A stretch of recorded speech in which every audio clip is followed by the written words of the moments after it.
할렐루야. 주님의 이름으로 환영하고 축복합니다. 우리가 되게 새벽 기도할 때 찬송가를 한 곡 부르고 우리가 말씀을 보는데요. 제가 목 상태가 많이 안 좋아서 그냥 말씀만 새벽 기도 시간에 나누기를 원합니다. 우리 오늘 말씀 마태복음 21장 33절부터 46절까지 말씀입니다. 우리 마태복음 21장 33절부터 46절까지 말씀인데요. 우리 말씀 보기 전에 함께 기도 드리시면서 이 새벽 시간 주님께 올려드리겠습니다. 기도하시겠습니다. 할렐루야. 아버지 하나님 감사합니다. 이 새벽을 깨우게 하시고 또한 주님 앞에 이 하루의 첫 번째 것을 드리게 하신 주님의 은혜와 축복에 감사를 드립니다.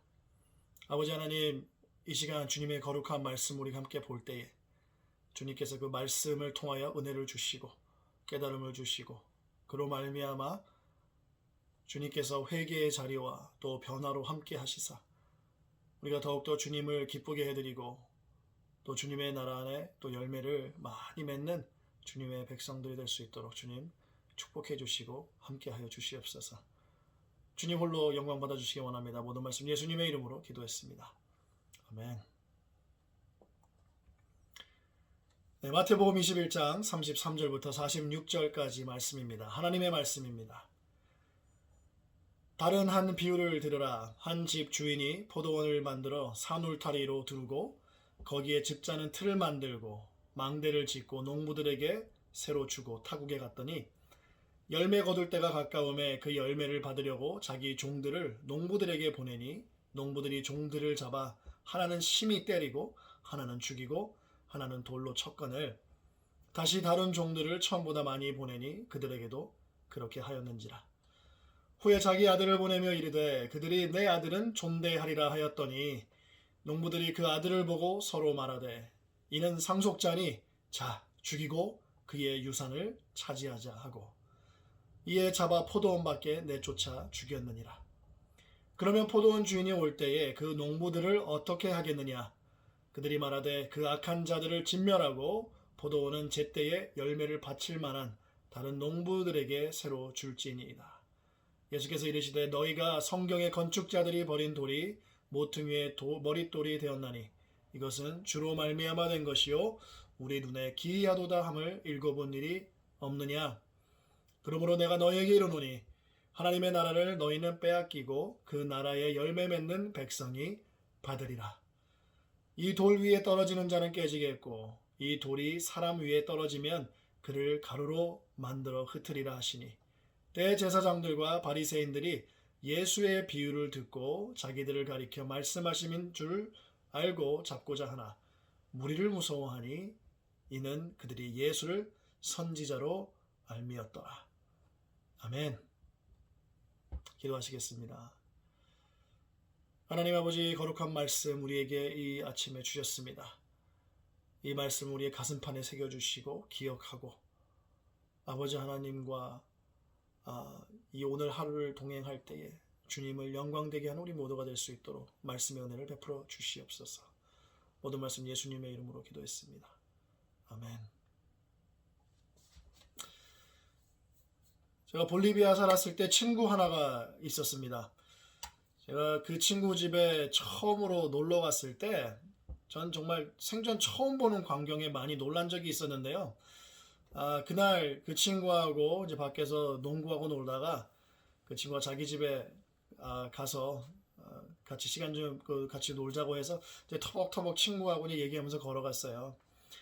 근데 이제 저 앞에 정말 커다란 집이 하나 있고 그 집 대문 바로 옆에 공중전화 박스만한 초소가 있었는데 그 앞에는 큰 이 기관총을 차고 있는 볼리비아 군인이 서서 보초를 서더라고요. 그래서 이런 데는 누가 사나 이렇게 생각하면서 가고 있었는데 이제 그 집을 이제 지나갈 때쯤 이제 제 친구가 그 보초를 서고 있는 군인한테 아주 반갑게 인사를 하더니 매우 자연스럽게 그 집 대문을 열고 들어가는 게 아니겠어요?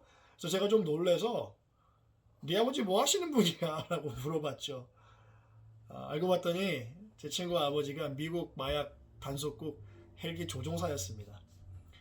정말 웃겼던 게 뭐냐면요. 좀 충격적이기도 했는데 제 친구가 말하기를 그 자기가 사는 그 동네 안에 이렇게 보초를 서고 있는 집이 두어 채가 더 있는데, 거기는 마약 단속국 요원들이 사는 집이 아니라 마약하는 그 카르텔 집이라고 하더라고요. 그래서 마약 단속국 집하고 그 마약 그 코케인 카르텔 집이 한 동네에서 그렇게 같이 공존하더라고요.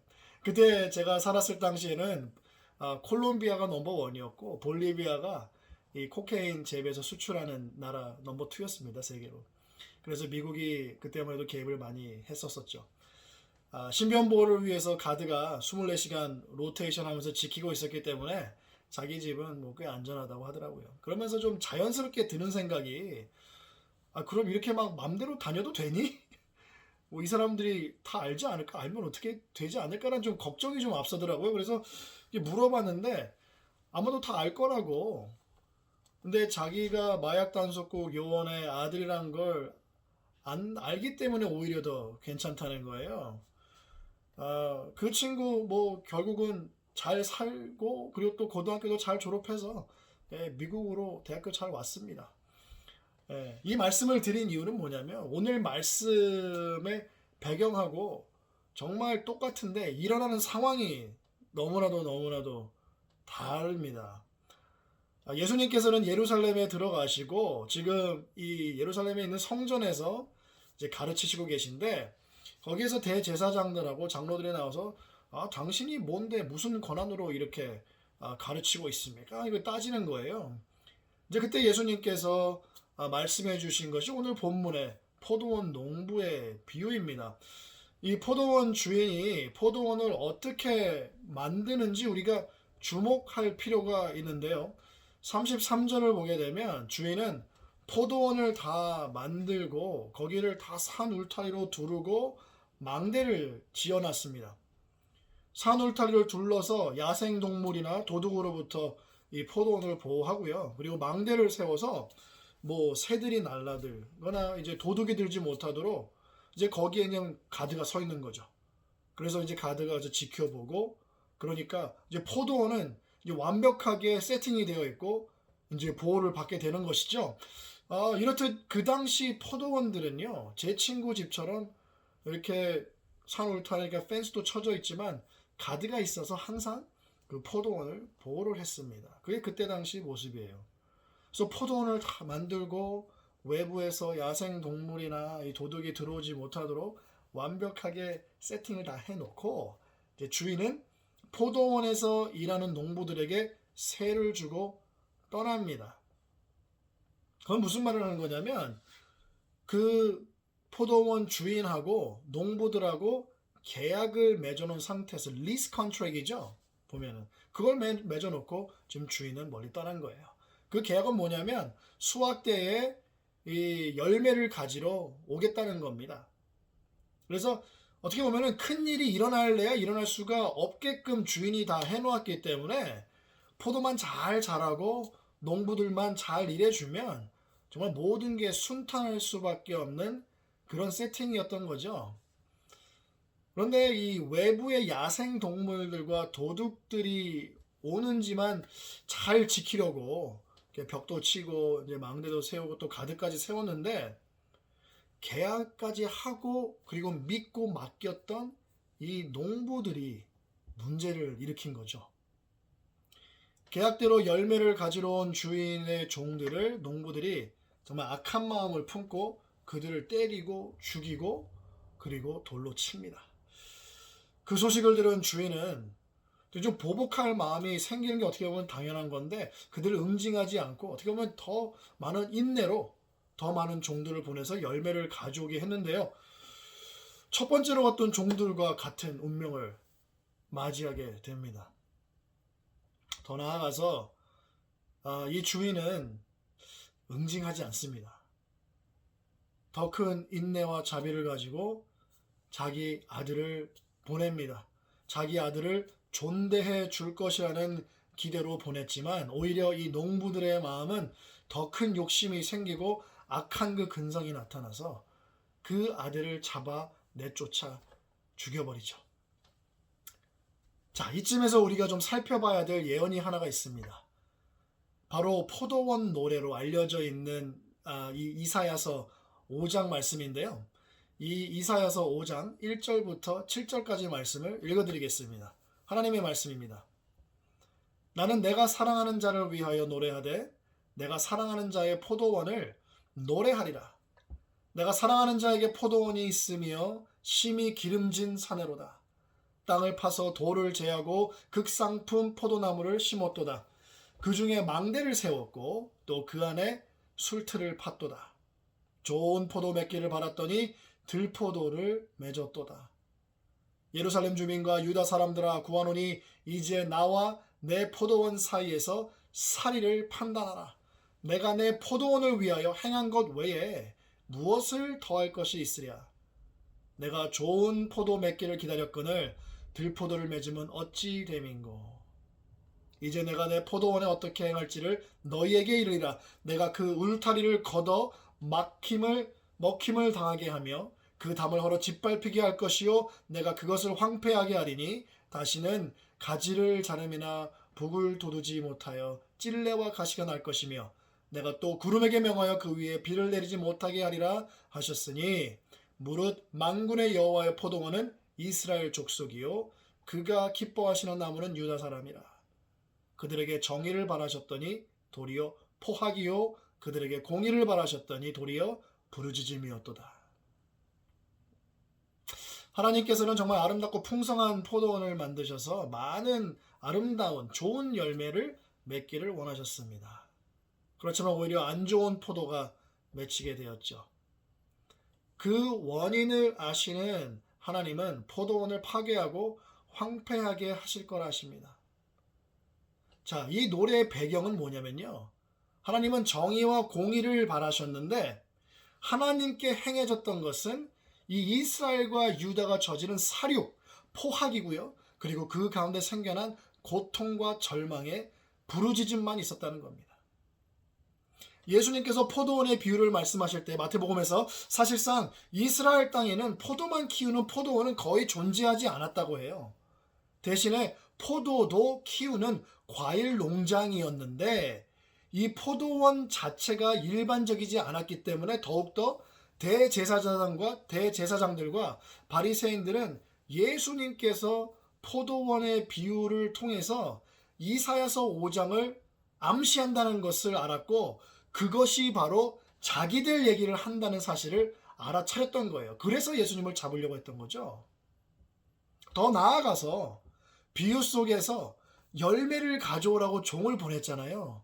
이 종이라는 단어는요, 헬라어로 우리가 잘 아는 단어입니다. 둘로스라는 단어예요. 그때 당시 성경의 전통을 잘 아는 사람이었다면 의심의 여지 없이 이 종, 둘로스는 구약의 선지자를 뜻한다는 것을 알았습니다. 선지자들에게 이스라엘이 행했던 행동들은 포도원 농부의 비유에서 나온 것과 똑같은 포악을 저질렀고요. 예를 들어서 역대하 24장에 나오는 바가랴의 아들 사가랴의 선지자를 돌로 친 그 유명한 사건을 마태는 23장 35절에서도 언급을 하고 있는데 이와 같은 사륙이 선지자들에게 많이 행해졌었다는 것을 알고 있었죠. 제 친구가 미국 마약 단속반 요원의 아들이기 때문에 오히려 안전하다고 말씀을 드렸었는데 어찌 보면 당연하고 상식적인 얘기입니다. 이 아이한테 뭔가 안 좋은 일이 생긴다면 미국 정부와 마찰이 생길 수도 있는 거예요. 국제적인 문제가 생긴다는 거죠. 그래서 건드리지 않는 게 상책입니다.